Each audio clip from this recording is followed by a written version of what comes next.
하나님의 말씀 누가복음 15장입니다. 15장 4절에서 7절까지 말씀 교독하여서 읽겠습니다. 너희 중에 어떤 사람이 양 100마리가 있는데 그 중에 하나를 잃으면 99마리를 둘에 두고 그 잃은 것을 찾아내기까지 찾아다니지 아니하겠느냐. 또 찾아낸즉 그거 어깨에 메고 집에 와서 그 벗과 이웃을 불러 모으고 말하되 나와 함께 즐기자. 나의 잃은 양을 찾아내었노라 하리라. 내가 너희에게 이르노니 이와 같이 죄인 한 사람이 회개하면 하늘에서는 회개할 것 없는 의인 99으로 말미암아 기뻐하는 것보다 더하리라. 아멘. 새해 1월 한 달 매주일 축제를 누리라, 이런 주제로 말씀을 전하는데요. 오늘 마지막 주일 마지막 예배 말씀의 제목은 하늘에서 기쁨이 되는 날, 하늘에서 잔치가 이루어나는 날. 한 주간 동안 이런 기도를 했어요. 주님, 하늘에서 기쁨이 되는 날은 한 영혼이 돌아오는 날인데 새생명교회적으로 행사가 전도 행사나 이 겨울이라 이런 걸 못하고 이 말씀만 전해진다면 너무 안타깝습니다. 죄송합니다. 그랬어요. 그런데 오늘 주님이 영혼들을 보내주셨어요. 주님이 하신 줄 믿습니다. 하나님께 영광 올려드리겠습니다.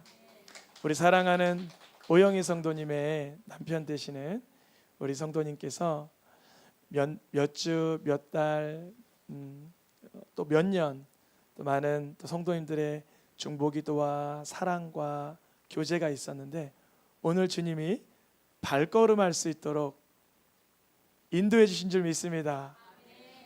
잠깐 일어나실 때 박수로 환영하겠습니다. 네. 하나님께 영광입니다.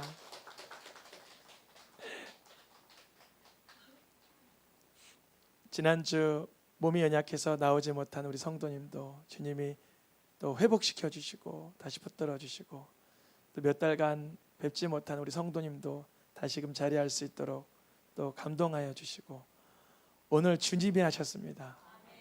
사람의 능력, 사람의 실력으로는 이렇게 조율할 수 없지만 하나님께서 하나님의 스케줄에 맞게 안내하시고 인도하시고 역사하고 계시는 줄 믿습니다. 하늘에서 기쁨이 되는 날은 하나님은 언제 가장 기뻐하시냐면 잃어버린 영혼이 예수님을 만나 하나님의 자녀된 삶으로 돌아오는 것을 가장 기뻐하십니다. 이것은 때로는 넌 크리스찬에게만 해당되는 얘기가 아니라 우리 각 사람도 세상에 살아나가다가 때로는 하나님 슬퍼하시고 하나님 마음 아프게 했던 삶을 뒤로 하고 하나님 기뻐하는 대로 나아가는 그 모습을 기뻐하신다는 거죠. 누가복음 15장 4절에 100마리가 있어도 그 하나를 잃으면 간절하고 애통한 마음, 그 마음을 가지고 찾아내지 않겠느냐. 하나님께서는 우리가 수많은 그리스도인들이 있지만 내가 하나님 마음 떠나고 하나님 말씀과 벗어나 살 때 나를 향한 애타는 마음을 가지십니다. 그리고 내가 하나님 편으로 돌아올 때 우리 모든 사람이 하나님의 자녀된 삶으로 다시 되돌아올 때 찾아낸즉 즐거워 덩실덩실 어깨에 메고 기뻐하십니다. 이스라엘에 가서 양을 보니까 정말 순해요. 저도 양을 잡아서 어깨에 얹어봤거든요. 가만히 있더라고요. 양이. 왜 강아지들이나 뭐 이런 동물들은 막 버둥버둥 될 수 있잖아요. 근데 양은 잡으면 날 잡으세요 이러고 잡아서 올리면 날 드셨네요 그러고 어깨에 얹으니까 그냥 가만히 있어요. 덩실덩실 춤을 출 수 있습니다. 16절에도 보니까 모든 이웃들을 다 15장 6절에 보니까 모든 친구들과 이웃에게 자랑하기를 즐기자 기뻐하자 내가 잃은 양을 찾아내노라. 우리 새생명교회 오늘 하나님 나라 잔치가 벌어지는 줄 믿습니다. 한 분 한 분 예수님의 그 십자가 복음 앞에 나아오게 되는 이 시간 하나님 나라의 기쁨이 되는 것입니다. 하나님께서는 어떠한 현상보다 한 사람이 하나님의 자녀로 세워져서 구원받는 생명책에 그 이름이 기록되는 일로 가장 기뻐하십니다. 누가복음 10장 20절 말씀 보니까 읽어보겠습니다. 너희 이름이 하늘에 기록된 것으로 기뻐하라. 내 이름이 우리들의 이름이 어디에 기록됐다 그래요? 하늘에 기록됐다. 물론 우리가 예수님의 이름의 능력으로 귀신이 떠나가고 기적이 나타나는 일들도 기뻐할 일이지만 그것보다 더 기뻐할 일은 내가 구원받은 하나님의 자녀이구나라는 이 확신과 믿음과 이 안전한 마음. 너희의 이름이 어디에 기록됐다 그래요? 하늘에 기록됐다. 내 실력, 내 공로, 내 의로움은 부족하지만 예수님이 나를 위해 십자가 돌아가신 그 사건을 믿음으로 하나님의 자녀가 된 것입니다. 하늘에 기쁨이 되는 날이 있으면 하늘에 슬픔이 되는 날도 있지 않겠습니까? 성경에 보면 하나님께서 기뻐하시는 장면도 나오지만 하나님께서 눈물 흘리는 장면도 나옵니다. 어떻게 창조주가 전능한 분이 눈물을 흘릴까? 하나님은요, 우리가 죄에 패배하고 하나님 자녀된 삶을 살아가지 못할 때 아파하십니다. 선지자 예레미야 시대 때에도 그러하셨어요. 예레미야 14장 17절 하나님이 이렇게 말을 전하라 그래요. 읽어보겠습니다. 내 눈이 밤낮으로 그치지 아니하고 눈물을 흘리리니. 예레미야가 물론 많이 울어서 예레미야 애가도 지었고 눈물의 선지자라고 지칭하지만 그 눈물의 선지자 예레미야에게 하나님이 하나님의 마음을 표현하시기를 내 눈이 밤낮 그치지 아니하고 눈물을 흘리고 있다 그러하십니다. 하나님은 왜 울고 계시고 눈물 흘리고 아파하고 계실까요? 예레미야 시대는 요시야 왕 시대로 인하여 그 이후로 시드기야 왕 때까지 점점 하락의 길로 치닫기 시작했습니다. 하나님은 하나님의 백성들이 망하는 것을 안 기뻐하셨던 거예요. 그 죄악으로 인하여 분명히 망하고 있는데 망하고 있는 것을 하나님은 슬퍼하셨던 거예요. 누가 그러더라고요. 벌써 10년 다 됐죠. 세월호 사건 때 하나님은 어디 계셨냐 그래요. 물론 수많은 재난과 재해, 끔찍한 일이 세상에 일어납니다. 그런데요, 그 누구보다 심지어 그걸 묻는 당신보다 하나님은 더 아파하시고 슬퍼하신다는 거죠. 인간의 죄악상으로 인해서 벌어지는 재난과 재해와 전쟁과 수많은 끔찍한 일들 앞에 하나님은 기뻐하지 않으셨습니다. 슬퍼하셨습니다. 하나님은 노아 시대에 수많은 이들이 죽어나갈 때도 창세기 6장에 보니까 한탄하시며 마음에 근심하시고 괴로워하셨어요. 혹자는 이렇게 표현합니다. 하늘에서 40일 밤낮 쏟아내린 그 빗방울은 하나님의 눈물이었다. 노아가 100여 년 가깝게 방주를 지을 때 하나님은 그거 1년만 짓고 홍수 내릴 수도 있었겠죠. 100년 왜 살게 하셨을까요? 그걸 바라보며 누구라도 회개하라고. 누구라도 노아의 삶을 보며 나도 하나님 말씀에 순종하며 살아야지, 저 모습이 하나님의 자녀된 삶이지 라고 보아주기를 원하셨던 것입니다. 하나님은 에스겔 18장 말씀에 보니까 읽어보겠습니다. 내가 어찌 악인 죽는 것을 조금인들 기뻐하랴. 우리는 이런 마음이 있어요. 우리는 간혹 잘됐다, 괘씸했는데 고소하니 잘됐다, 이럴 때 있어요. 그 누군가 잘못되는 걸 보며. 사실은 하나님은 죄인이 죽는 것, 악인이 죽는 것도 조금인들 기뻐하지 아니하신다는 거예요. 오히려 악한 자라도, 죄인이라도, 하나님을 멸시했던 자라도, 하나님을 공격했던 자라도 그가 돌이켜 그 길을 떠나 하나님의 자녀된 삶을 사는 것을 어찌 더 기뻐하지 않겠느냐. 주님은 노아 시대이든 소돔과 고모라이든 예레미야 시대이든 바벨론 포로로 이미 끌려가 그발강가에 있는 에스겔 시대이든 언제라도 구원받는 자들이 돌아오는 기쁨, 그 행복감, 그 즐거움에 앞서 죄인과 악인들이 돌아오기만을 간절히 기다리는 슬픔의 세월이 있으셨습니다. 애통의 시간이 있으셨다는 거예요. 그래서 하나님은 죄인이, 악인이 회개하며 주님의 품으로 돌아오는 것을 그토록 기뻐하시는 거예요.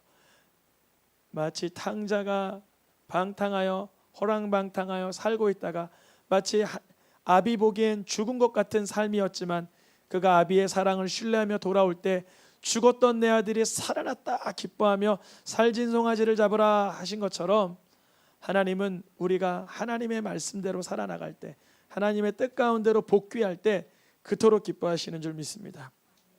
하나님은 언제라도 그 누구라도 멸망하지 않기를 오래 참으십니다. 베드로후서 3장 9절 말씀 보니까 읽어볼까요? 오직 주께서는 너희를 대하여 오래 참으사. 바로 이 기간이에요. 하나님이 오래 참으시면서 어떠한 형편이셨을까요? 눈에 눈물이 마르지 않으며 애통하며 탄식하는 기간이었습니다. 왜냐하면 사실 하나님은 죄를 보지 않으시고 죄인과 가까이 하지 않으시기 때문에 죄인을 바로 멸망시켜도 문제가 되지 않지만 하나님의 자비하심이, 하나님의 인애로우심이 우리를 오래 참아주시는 줄 믿습니다. 그 누구도 하나님의 오래 참음 없이 구원받은 잔 하나 없는 줄 압니다. 아무도 멸망하지 않고 하나님은 회개하기를 오래 참으신 것입니다. 노아 시대로 다시 넘어가면 노아 시대에도 하나님은 오래 참고 기다리셨어요. 베드로전서 3장 20절에 보니까 읽어보겠습니다. 노아의 날 방주를 준비할 동안에 하나님이 오래 참고 기다리실 때에, 하나님은 누구를 기다렸을까요? 노아와 그의 아내, 그의 아들들 셋과 또한 그의 며느리들 셋뿐 아니라 누군가라도 구원받기를, 누구를 통해서? 노아의 모습을 통해서. 노아는 방주 짓는데 여념이 없었겠지만 그의 자녀들도 그러했겠지만 하나님은 왜 100여 년 가까운 시간을 기다리셨냐면 누군가 찾고 있었던 거예요. 노아의 가정을 통하여 구원받을 자들, 우리 새 생명 가정들을 통하여 구원 얻을 그 누군가 발생하시기를 축복합니다. 축복합니다.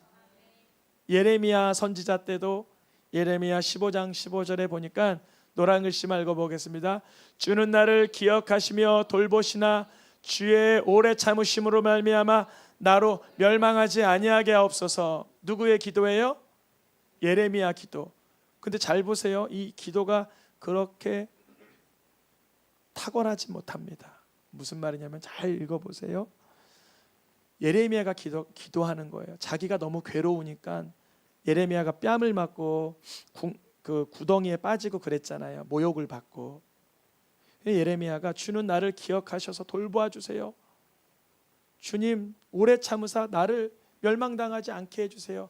자기의 육체와 영혼을 향한 간구가 있었지만 자기를 공격하는 자에게 무엇 해주시길 원했어요? 예레미야는 보복해 주세요. 또한 자기가 수치를 당하는 부끄러움을 하나님께, 하나님, 내가 주를 위하여 당하는 부끄러움을, 주를 위하여 부끄러움 당하는 걸 알아주세요 그랬어요. 당연히 그러겠죠. 다윗도 이러한 기도를 했죠. 우리도 이러한 기도하지 말라는 것이 아니라, 그러나 예수님은 박해하는 자를 위하여 보복을 기도하신 게 아니라 용서를, 구원을 선포하십니다. 예수님이 당하는 부끄러움에 앞서 너희의 자녀를 위하여 울라. 정말 상상할 수 없고 이해할 수 없는 정도의 수준의 사랑과 능력으로 하나님의 구원에 동참하시고 구원의 선포자가 되었던 것입니다. 하늘에서 기쁨이 되는 나를 위하여 노아도 실패하며 예레미야도 실패했지만 예수님은 완성하고 계시는 줄 믿습니다. 구약에 이러한 노아와 예레미야가 있다면 신약에 하나님의 오래 참으심으로 구원받은 한 사람이 있으니 바로 신약 성경 13권을 쓴 사도 바울입니다. 사도 바울도 동일합니다. 사도 바울이라고 다르지 않습니다. 베드로후서 3장 15절 말씀에 읽어보겠습니다. 우리 주의 오래 참으심이 구원이 될 줄로 여기라. 사랑하는 형제 바울도 똑같은 얘기를 했다. 베드로가 얘기하는 거예요. 사도 바울이 디모데전서에서 그렇게 똑같이 얘기하죠. 읽어보겠습니다. 예수 그리스도께서 내게 먼저 일체 오래 참으심을 보이사. 즉 사도 바울도 하나님의 애통의 시간, 하나님의 눈물의 시간을 안겨드린 장본이었다는 거예요. 사도 바울이 뭘 깨달아요? 이제 아하, 나를 위하여 하나님이 오래 참으심으로 내가 구원 얻은 것뿐이구나. 내 공의와 잘남이 아니라 예수 그리스도께서 나를 향하여 인내하시고 기다리시고 자비를 베푸시는 것이구나. 그 이유는 본이 되게 하려 함이다. 무슨 본? 여전히 구원받지 못한 자, 여전히 하나님께로 돌아서지 아니한 자가 있더라도 괜찮아, 하나님은 오래 참으셔, 너를 기다리고 계셔 선언할 수 있도록 복의 모델이 되게 하신 줄 믿습니다. 하나님은 율법적이며 종교적인 제사와 예물과 번제를 원하시는 것이 아닙니다. 히브리서 10장 8절에 보니까 읽어보겠습니다. 제사와 예물과 번제와 속죄제는 원하지도 아니하고 기뻐하지도 아니하신다. 우리가 만약에 하나님 자녀된 삶의 갈망, 영혼 구원에 대한 열정이 없는 예배가 진행된다면 하나님은 그런 예배는 율법에 따라 드리는, 몸을 따라 드리는, 율법을 따라 드리는, 하나님을 사랑하는 마음 없이, 영혼을 긍휼히 여기는 마음 없이 드린다는 건 하나님을 기쁘시게 하는 것이 아니다. 우리가 예배드림으로 천국 잔치가 일어나겠지? 아닙니다. 도리어 주님이 기뻐하시는 것을 바라봄으로 주님이 기뻐하시는 것입니다. 주님이 바라보는 영혼이 누구죠? 우리가 만약에 예수님의 십자가의 보혈로 구원받은 자녀들이 분명하다면 하나님이 기쁨이 되는 날은 또한 예수님을 알지 못하여 세상에 방탕하고 방황하는 자들이 주께로 돌아오게 하는데 우리가 쓰임받는 걸 기뻐하십니다. 우리가 이미 구원받은 자라면 우리를 통하여 누군가 구원 얻을 수 있도록 우리가 사랑을 베풀고 헌신하는 것이죠.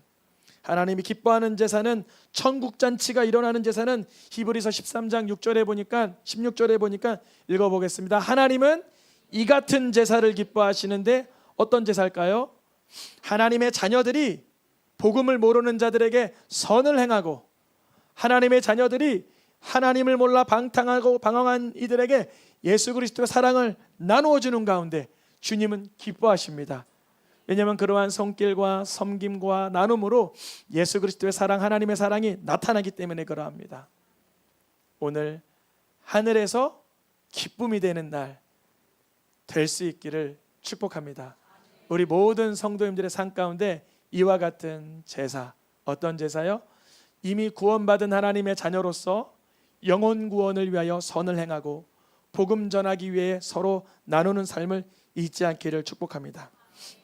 주님은 이러한 제사를 기뻐하시는 이유는 여전히 세상에는 하나님을 몰라 방황하는 하나님의 아픈 손가락이 있기 때문에 그렇습니다. 하나님이 노아 시대에 100여 년을 기다리시고 예레미야를 통해서 환난의 기간을 차츰차츰 일러주시고 사도 바울을 오래 참아 박해하는 자를 돌이키신 까닭은 바로 그 한 사람을 통하여 또 하나님의 오래 참으심과 긍휼의 사랑이 증거되기를 원하셔 그러하십니다. 오늘의 마지막 말씀 읽고 마치겠습니다. 고린도전서 1장 21절 말씀입니다. 읽어보겠습니다.